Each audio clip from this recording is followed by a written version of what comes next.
जय हिंद दोस्तों, welcome back to our channel. Welcome back to job टेरिया। आई होप सो कि आप लोग फिट एंड फाइन होंगे।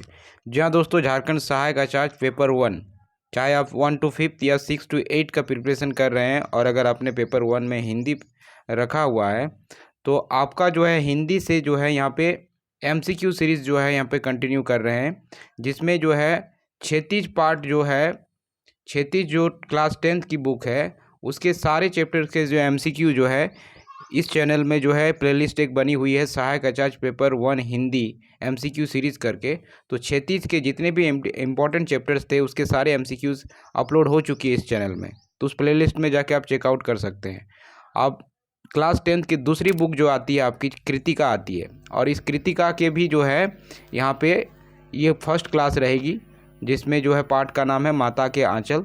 तो इस चैप्टर के सारे ऑल MCQs को आप इस वीडियो में हम लोग कवर करने वाले हैं, और अगर ये आप अंत तक अगर वीडियो को वॉच कर लेते हैं तो इस चैप्टर के रिगार्डिंग जो भी जितने भी क्वेश्चन बनेंगे इससे बाहर नहीं बनेंगे। तो पूरे वीडियो पे अंत तक बने रहिएगा, और चैनल पर अगर दोस्तों फर्स्ट टाइम जुड़े हैं तो चैनल को ज़रूर सब्सक्राइब करके बेल आइकन को प्रेस कर लीजिएगा। चलिए देखिए, फर्स्ट चैप्टर है आपका यहाँ पे माता का आंचल, जिसके लेखक हैं शिव पूजन सहाय। ध्यान रखिएगा, पूछ लिया जाएगा माता के आंचल पाठ का जो है लेखक कौन है, तो शिव पूजन सहाय हैं।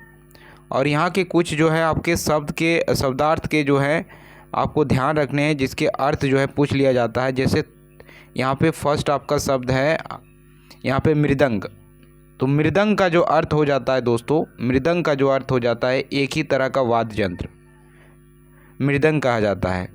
नेक्स्ट आपका जो है शब्द आता है तड़के। ध्यान रखिएगा, तड़के। तो तड़के शब्द का जो आपका अर्थ होता है, शाब्दिक अर्थ होता है, वो आपका होता है प्रभात सवेरा। वहीं अगर बात करें लीलार, तीसरा शब्द आता है लीलार। तो लीलार का जो शाब्दिक अर्थ होता है यानी शब्दार्थ होता है ललाट होता है। और चौथा जो शब्द आता है त्रिपुंड, त्रिपुंड का अर्थ होता है एक ही प्रकार का तिलक जिसमें ललाट पर 3 आड़ी या अर्धचक्राकार रेखाएं बनाई जाती है। तो ये इम्पोर्टेंट जो कुछ पॉइंट थे आपको ध्यान रखने हैं। चलिए अब MCQ की ओर चलते हैं, पूरे वीडियो पे बने रहिएगा। इससे बाहर जो है MCQ आपको नहीं देखने को मिलेंगे एग्ज़ाम में, और बहुत ही आसान क्वेश्चन पूछे जाते हैं, बस आपको एक बार पेशेंस रख के देखने की ज़रूरत है। तो बने रहिएगा अंत तक। भोलानाथ किसको देखकर सिसकना भूल जाते थे? तो भोलानाथ किसको देखकर सिसकना भूल जाते थे? तो खेल के साथियों को देखकर जो है सिसकना भूल जाते हैं। यहाँ सिसकना का अर्थ होता है रोना। तो रोना वो भूल जाते थे, जैसे ही वो अपने खेल के साथियों को देखते थे रोना भूल जाते थे।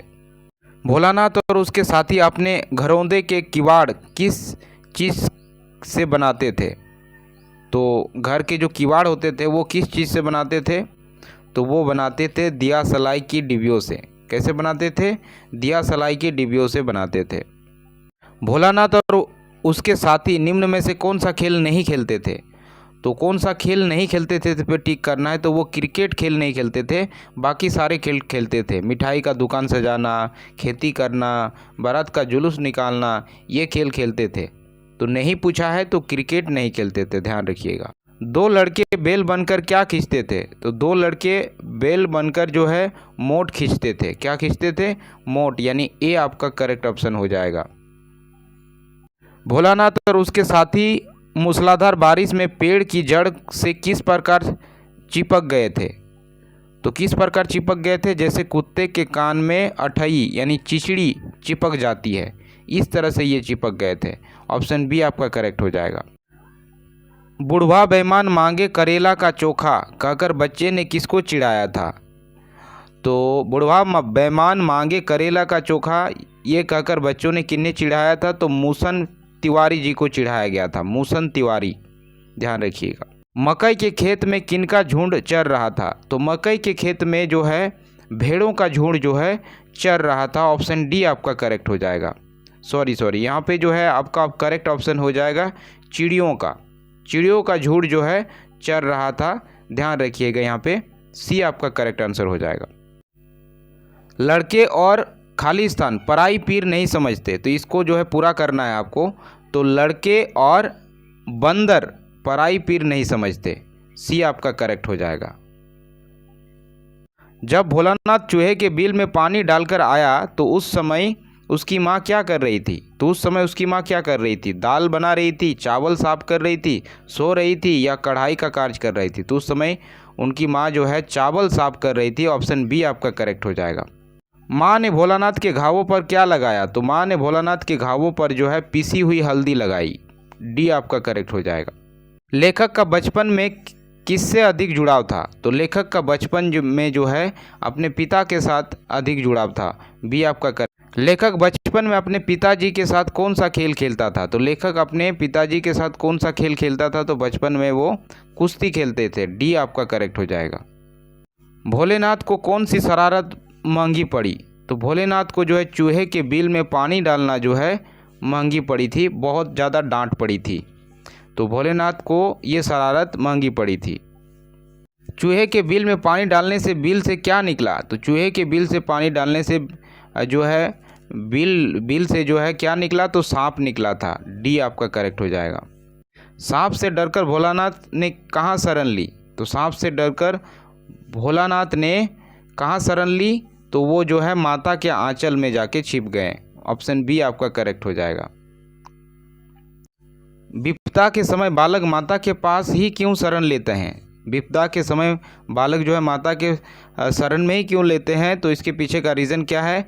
क्योंकि माता सहनशील होती है, माता बच्चों को अधिक सहायता करती है, या फिर माता का आंचल प्यार और शांति देने वाला होता है, या माता बच्चे को गलती पर नहीं डांटते। तो इसका करेक्ट आंसर हो जाएगा सी, माता का आंचल प्यार और शांति देने वाला होता है, इसलिए जो है शरण में जाते हैं।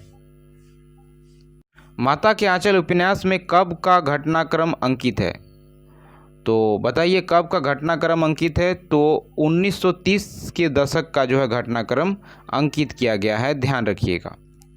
लेखक को उनके पिता क्या कहकर पुकारते थे? तो लेखक के पिता उनको क्या कहकर पुकारते थे? भोलानाथ, तर्केश्वरनाथ, शिव पूजन, या जो है हरिनंदन, क्या कह के पुकारते थे?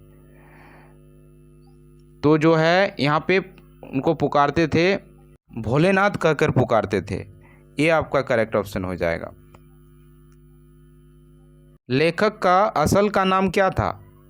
तो लेखक का असल का नाम था तारकेश्वरनाथ, ध्यान रखिएगा। बी करेक्ट हो जाएगा। अमोला किसे कहते हैं? वेरी इंपॉर्टेंट क्वेश्चन है। अमोला किसे कहते हैं? तो आम का उगता हुआ पौधा को अमोला कहा गया है। ए करेक्ट हो जाएगा। मृदंग कब बजती है? मृदंग कब बजती है? जब बूढ़े का संग होता है। जब बूढ़ों का संग होता है तो मृदंग बजता है। ऑप्शन ए करेक्ट हो जाएगा। यहाँ पे इसका करेक्ट हो जाएगा, जब लड़कों का संग होता है तो मृदंग बजता है। ऑप्शन सी आपका करेक्ट होगा। लेखक बचपन से ही किसके गले लग गए थे? तो लेखक बचपन से ही पिता के गले लग गए थे। भोलानाथ पूजा के समय मस्तक पर कैसा तिलक लगाते थे? तो पूजा के समय वो भभूत का तिलक लगाते थे। बी करेक्ट हो जाएगा। लेखक भोलानाथ के पिता रामनामी बाही से कितनी बार राम राम लिखते थे? तो कितनी बार राम राम लिखते थे? तो ये लिखते थे 1000। कितनी बार? 1000 बार जो है राम राम लिखते थे। ऑप्शन ए करेक्ट हो जाएगा। लेखक के पिता आटे की गोलियां किसे खिलाते थे? तो आटे की गोलियां जो है मछलियों को खिलाते थे। डी आपका करेक्ट हो जाएगा। माँ को बाबूजी के खिलौने का ढंग पसंद क्यों नहीं था? तो इसके पीछे का रीज़न क्या था? तो इसके पीछे का रीज़न था बाबूजी 4-4 दाने बच्चों के मुंह में डालते थे, ऐसा करने से बच्चा भूखा रह जाता था, इसलिए। ऐसे क्वेश्चन है जो आपको इससे तरफ जो है ध्यान रखना है, ताकि स्टोरी अगर दिमाग में रहेगा तो आप जो है क्वेश्चन जैसे भी फ्रेम होगा आप बना पाएंगे। बच्चों को कौन सी शरारत सबसे महंगी पड़ी थी? तो चूल्हे के बिल में पानी डालना, ये जो महंगी पड़ी थी, जिससे कि सांप निकल गया था बिल में से। बचपन में भोलानाथ का अपने पिता से कैसा जुड़ाव था? तो बचपन में भोलानाथ का अपने पिता से जो है बहुत गहरा जुड़ाव था। वो पिता के पास ही रहते थे और उनके साथ शरारतें करते थे, और बचपन में पिता के साथ वो कुश्ती भी लड़ते थे। भोलानाथ अपनी मंडली के साथ कौन से खेल खेलते थे? तो देखिए, चबूतरे पर नौटंकी करना, बारात का जुलूस निकालना, दुकान सजाना, खेती करना, और घरौंदा बनाना, ये सारे जो है खेल खेला करते थे। बच्चों के कुश्ती लड़ते हुए बाबूजी क्या करते थे, तो वे शिथिल होकर लेट जाते थे, बच्चों को पछाड़ देते थे और बच्चे उसकी लंबी लंबी मूछें उखाड़ने लगते थे। लेखक ने माँ के आंचल को क्या कहा है? लेखक ने माँ के आंचल को जो है कहा है प्रेम और शांति की छाया की संज्ञा इन्होंने दी है। भोलानाथ अपने साथियों को देखकर जो है सिसकना क्यों भूल जाता था, तो बच्चों को हम जोलियों के साथ खूब भाता था उनको, यानी बच्चों को मन लगता था अपने साथियों के साथ खेलना, इसलिए वो सिसकना भूल जाते थे। दूसरा, बच्चों के साथ भोलानाथ तरह तरह के खेल खेला करते थे। इस उपन्यास में ग्रामीण संस्कृति को किस प्रकार उभारा है, तो इस उपन्यास में ग्रामीण संस्कृति को जो है किस तरह उभारा है, तो इस उपन्यास में 30 के दशक के ग्रामीण संस्कृति को बड़ी सहजता से उभारा है। साथ ही साथ जो है उस समय के रहन सहन को उजागर किया है कि उस समय के लोग कैसे रहते थे, ये उजागर किया गया इस उपन्यास में। साथ ही साथ हमें पता चलता है कि उस समय बच्चे कैसे खेलते थे। Thanks for watching.